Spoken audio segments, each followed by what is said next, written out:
Hi, this is Adam Eliyahu Berkowitz from Breaking Israel News and Prophecy News Talk. That's obviously the old city of Jerusalem. I'm here to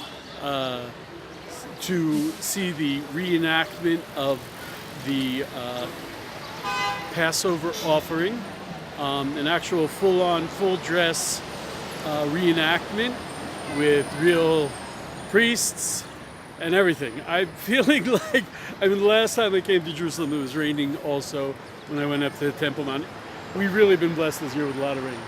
So this is, I think you really need to take a moment to let it sink in what's actually going on. For the longest time, the Bible was read, and some of it was actually done. Now, before every feast, every festival, there is a reenactment of a part of the temple service. The temple service, it was pretty bloody. There's still an ongoing discussion about what the third temple will be like, and if it will include actual animal sacrifices. To be honest, even if it does, I worked in a restaurant for many years as a grill cook. A lot of meat on the grill doesn't bother me so much. I think it's a good thing. And this is even meat that's eaten. So it's not like you just throw it up there and burn it. This is a family get-together where we get together and we eat some meat as a group. And we remember that we were once slaves and now we're free. And this is actually, look at that, little children, just like the prophet says, children playing in the streets of Jerusalem. So this is the reenactment, the reappearance of the Bible, of the temple. And hopefully I'll take you in. I just bumped into Rabbi Hillel Weiss. He had a long branch from a pomegranate tree, which the Passover sacrifice has to be roasted on that whole. And I spoke to one of the priests, and he said part of the reason why they do these reenactments is because they don't know how to do it. They're learning again how to do these things, how to roast the entire animal without burning it. But here we go on our way. This is the guest of honor for the Passover offering. This sweet little guy is going to be sanctified. I mean, on one hand, he's a cutie, and I feel bad. But on the other hand, there's a lot of these things being eaten anyway, so unless you're vegan, shut up. But this is what a sacrifice is going to be. And we're just getting ready to do it. This is Rav Kahana. He will be, are you going to be heading the ceremony? He is going to head the ceremony of the Pesach offering, which is it's the most important sacrifice of the year. If you want to explain this, I can translate it to, or if you want to. No, not good. You're not going to. Rob, explain the what? The korbanot? Can you explain? I have a question. I'm a Kohen. You're a Kohen? Right. So I was always under the understanding that today that we don't really know who a Kohen is to do the Korban Pesach. The answer is the Hatam Sofer addresses the problem, and he explains that there's a chazakah. If it's accepted that a person is Kohen, even though he doesn't have put his parents or his grandparents back to Aaron Kohen, for the suspicion of working the Beit Mikdash, it's enough. Because otherwise, we Mikdash nowadays. There are no Kohen that has witnesses that testify that he was a Kohen from his. But what about, don't you also have to be pure? The rule is Tumah Trabat Tzibur.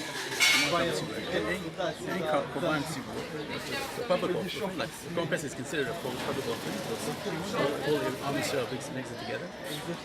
Tumat Chaya B'Tzibur. Even though we are Tumeim, Tumat Met, Tumat, it's will be the Korban.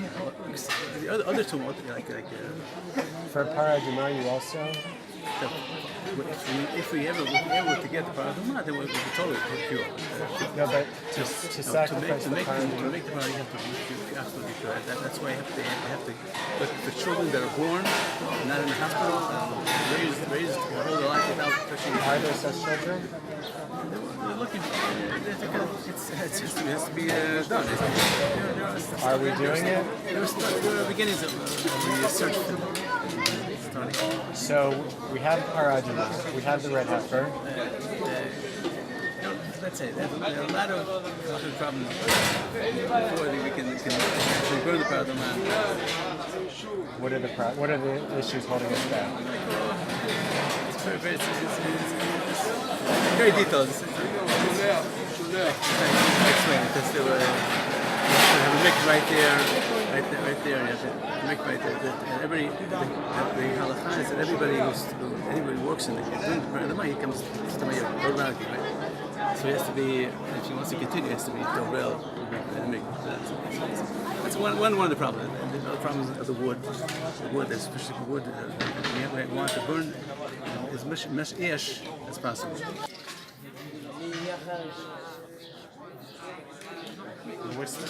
What is this for, the menorah today?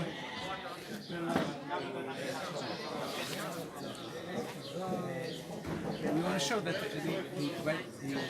the rule is that before Pesach, we do the Korban Tamid and all the regular Avodot. Rav, was this oil prepared specially for use? No, this is regular olive oil? But we have oil that was prepared especially. Why is this called an exercise and not the real Korban? Not the real Korban Pesach? There are a lot of Korban outside of the outside Hawaii. Very much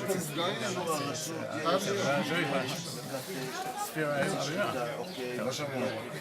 But you have to do it exactly in the Holy of Holies? No, not yet. This is the altar, not Holy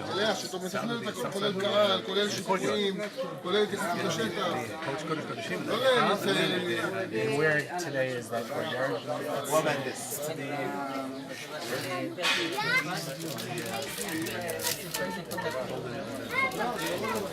East of the Golden Dome, is that an area where we're allowed to stand today? No.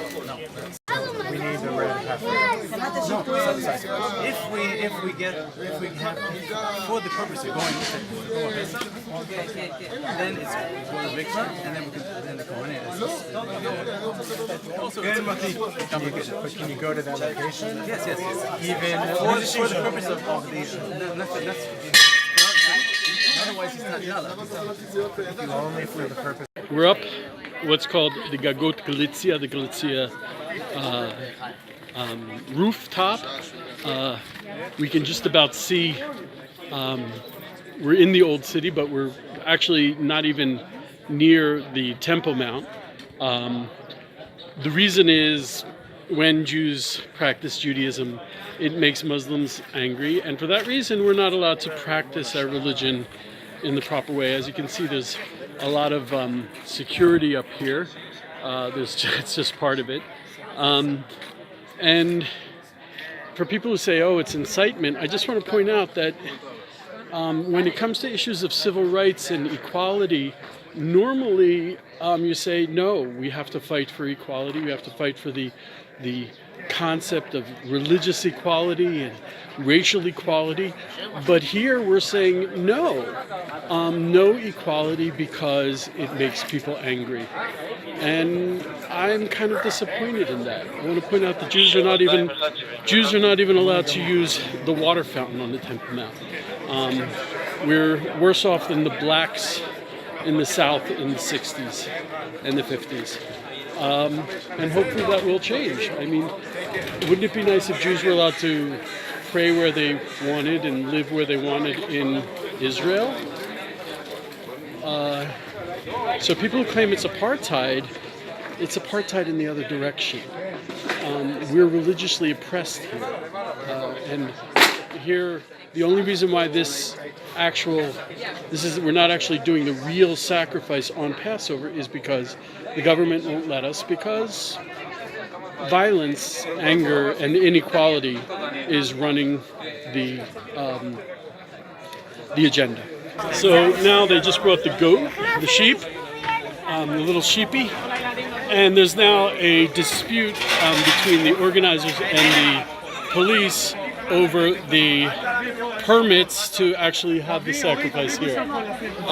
So that's where we're holding right now, because the city is not so pleased about this going on.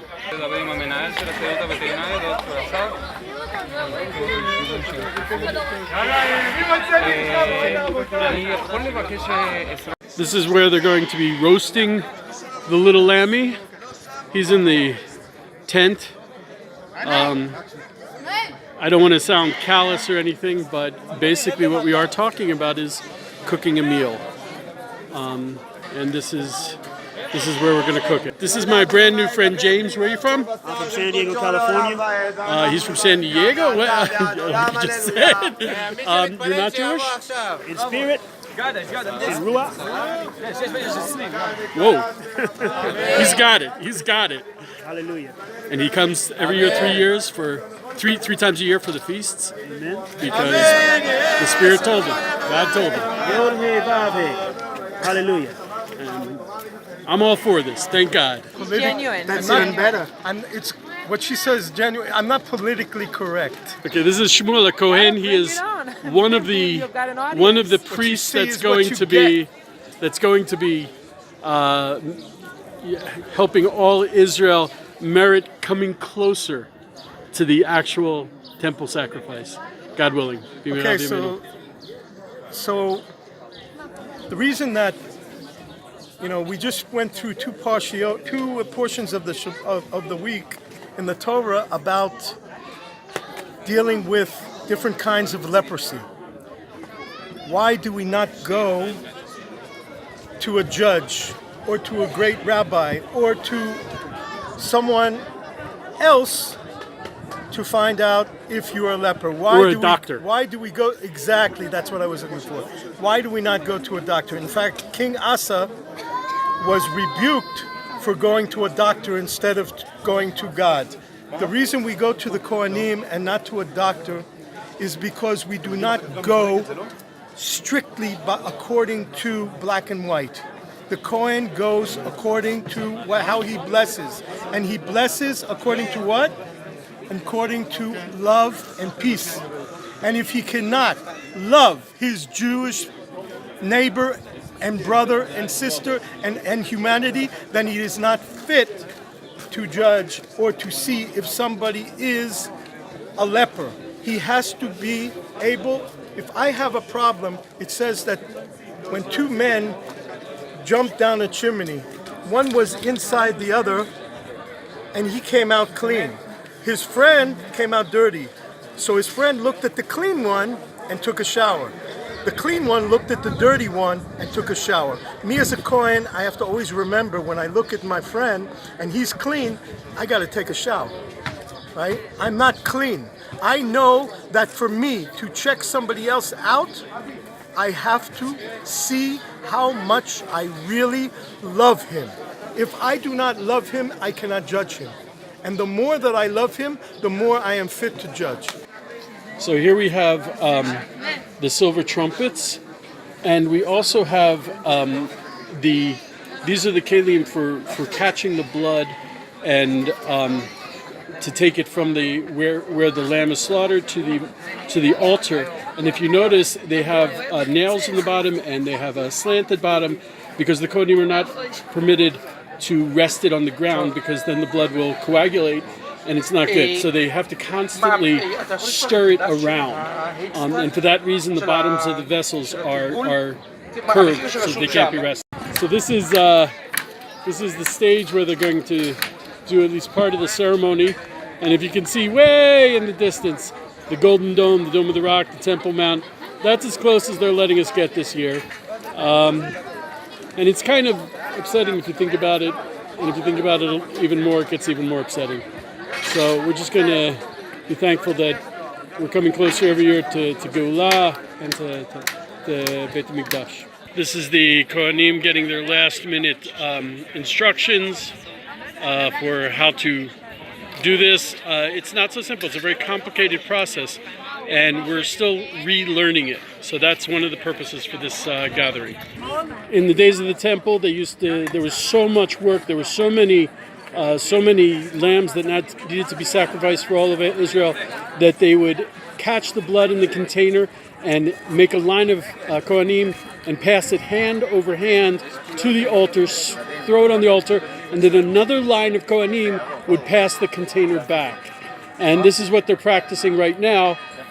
Clearly they have a few problems. Apparently the church is very happy that they're doing the Korban Pesach, so they're ringing the bells for the Passover sacrifice. And so this is how this was actually done in the temple. As I said, it was forbidden to set it down or rest the utensil. So they used to, actually I might be wrong, I believe maybe they handed it up to the altar, threw the blood on the altar, and then handed it back underhand. But there was one of the historical accounts described that it was done so fast that you had two lines, a line that was red and a line that was gold. And they were solid lines, but it was actually just the utensils being handed so fast. And that's what had to be done in the temple times, was that it had to be handed so fast that it was a blur. And that's what they're practicing now before the actual slaughter of the lamb.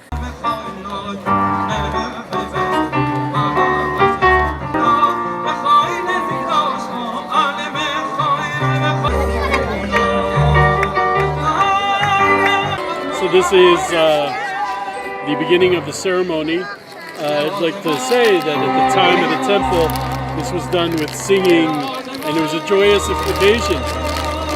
It was not serious ceremony. God willing, we'll return to giggles and laughs and having fun together, God willing. So they slaughtered the little lammy, they prepared it up, and they're cooking it up. And they're gonna cook it up and give it out to the people.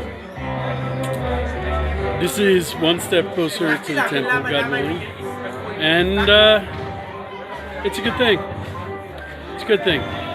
We should all be thinking about this when we have our Passover Seder.